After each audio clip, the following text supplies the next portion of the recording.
తెలంగాణలో 4వ రోజు అసెంబ్లీ సమావేశాలు మొదలయ్యాయి. ముందుగా గవర్నర్ తమిళిసై ప్రసంగానికి ధన్యవాద తీర్మానంలో పరిగి ఎమ్మెల్యే రామ్మోహన్ రెడ్డి ప్రతిపాదించగా చెన్నూరు ఎమ్మెల్యే వివేక్ వెంకటస్వామి బలపరిచారు.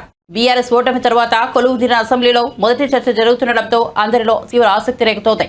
ఈ సందర్భంగా ఎమ్మెల్యే హరీష్ రావు మాట్లాడారు.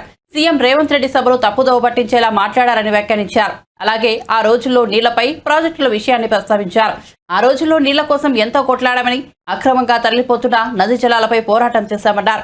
పోతిరెడ్డిపాడు ప్రాజెక్టు ఎత్తు పెంచడాన్ని ఆపాలని కోరామని, 6 కారణాలతో మేం ఆ రోజు రాజీనామా చేశామని అన్నారు.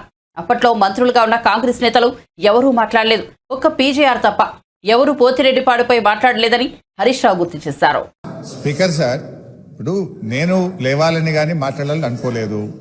గౌరవ ముఖ్యమంత్రి గారు మాట్లాడుతూ సభను తప్పుదోవిచ్చే విధంగా ఆయన మాట్లాడినప్పుడు సభ యొక్క రికార్డును రెక్టిఫై చేయడం నా బాధ్యత.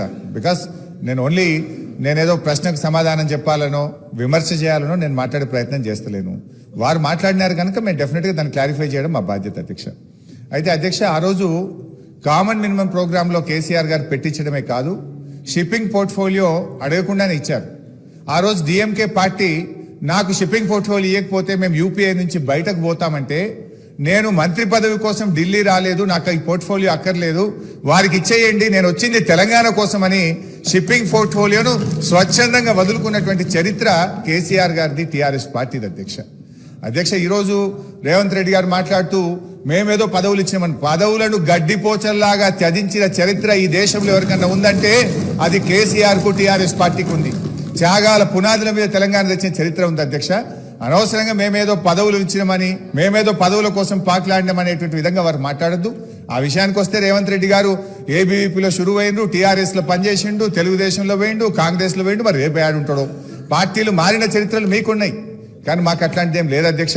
ఇకపోతే మా శ్రీధర్ బాబు గారు లేచి మళ్ళీ నన్ను ఆయన గెలికే ప్రయత్నం చేసిండు, లేకపోతే ఆయన గురించి మాట్లాడాల్సిన అవసరం లేదు అధ్యక్ష. ఆ రోజు ఇదే శాసనసభలో కిరణ్ కుమార్ రెడ్డి గారు ముఖ్యమంత్రిగా ఉన్నప్పుడు నీ తెలంగాణకు నీకు ₹1 ఇయ్యనన్నాడు. పేగులు దిగదాకా కొట్లాడింది ఎవరు, పెదవులు మూసింది ఎవరో కూడా ఈ రాష్ట్ర ప్రజలకు గుర్తున్నది అధ్యక్ష. ఉన్నారు ఇవాళ ఇక్కడ చాలా మంది, ఆ రోజు ఉన్న వాళ్ళు కూడా ఇక్కడ ఉన్నారు.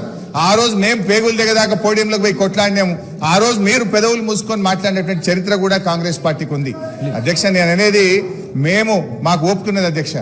దయచేసి మీరు మా మీద విమర్శలు మాని, ప్రజలు మీకు అధికారం ఇచ్చారు, మీకు అవకాశం ఇచ్చారు, మీరు ప్రజలకిచ్చిన ఆ గ్యారంటీలు ఎలా అమలు చేస్తారో దాని మీద దృష్టి పెట్టే ప్రయత్నం చేయండి.